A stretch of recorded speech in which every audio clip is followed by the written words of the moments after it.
गीता उपदेश के अध्याय 8 में अर्जुन ने भगवान श्री कृष्ण से 7 प्रश्न किए हैं।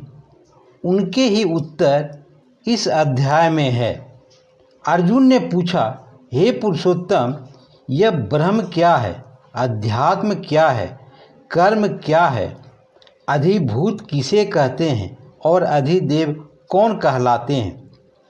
हे मधुसूदन, यहाँ अधियज्ञ कौन है और वह इस शरीर में किस प्रकार स्थित रहता है और शरीर के अंत समय में आत्मसंयमी मनुष्यों द्वारा आपको किस प्रकार से जाना जाता है?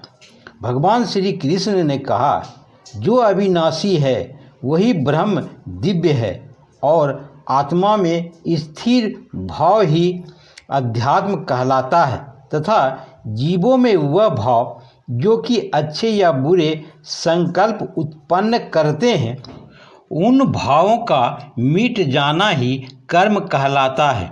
हे शरीरधारियों में श्रेष्ठ अर्जुन, मेरी अपरा प्रकृति जो कि निरंतर परिवर्तनशील है अधिभूत कहलाती है तथा मेरा वह विराट रूप जिसमें सूर्य, चंद्रमा आदि सभी देवता स्थित हैं वह अधिदेव कहलाता है और मैं ही प्रत्येक शरीरधारी के हृदय में अंतर्यामी रूप स्थित अधियज्ञ हूँ।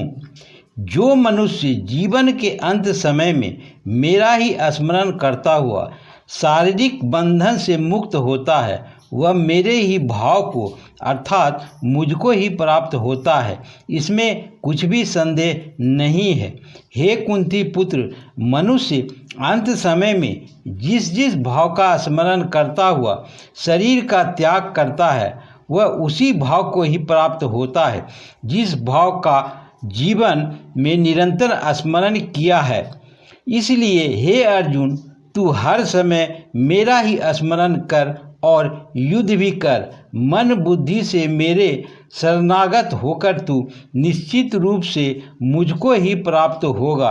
हे पृथापुत्र, जो मनुष्य बिना विचलित हुए अपनी चेतना से योग में स्थित होने का अभ्यास करता है वह निरंतर चिंतन करता हुआ उस दिव्य परमात्मा को ही प्राप्त होता है। मनुष्य को उस परमात्मा के स्वरूप का स्मरण करना चाहिए जो कि सभी को जानने वाला है, पुरातन है, जगत का नियंता है, सूक्ष्म से भी अति सूक्ष्म है, सभी का पालन करता है, अकल्पनीय स्वरूप है, सूर्य के समान प्रकाशमान है और अंधकार से परे स्थित है। जो मनुष्य मृत्यु के समय अचल मन से भक्ति में लगा हुआ योग शक्ति के द्वारा प्राण को दोनों भौं के मध्य में पूर्ण रूप से स्थापित कर लेता है वह निश्चित रूप से परमात्मा के उस परम धाम को ही प्राप्त होता है। वेदों में ज्ञाता जिसे अविनाशी कहते हैं तथा बड़े बड़े मुनि सन्यासी जिसमें प्रवेश पाते हैं, उस परम पद को पाने की इच्छा से जो मनुष्य ब्रह्मचर्य व्रत का पालन करते हैं उस विधि को तुझे संक्षेप में बतलाता हूँ। शरीर के सभी द्वारों को वश में करने तथा मन को हृदय में स्थित करके प्राण वायु को सिर में रोक करके योग धारणा में स्थित हुआ जाता है। इस प्रकार ओमकार रूपी एक अक्षर ब्रह्म का उच्चारण करके मेरा स्मरण करता हुआ शरीर को त्यागता है वह मनुष्य मेरे परम धाम को प्राप्त करता है।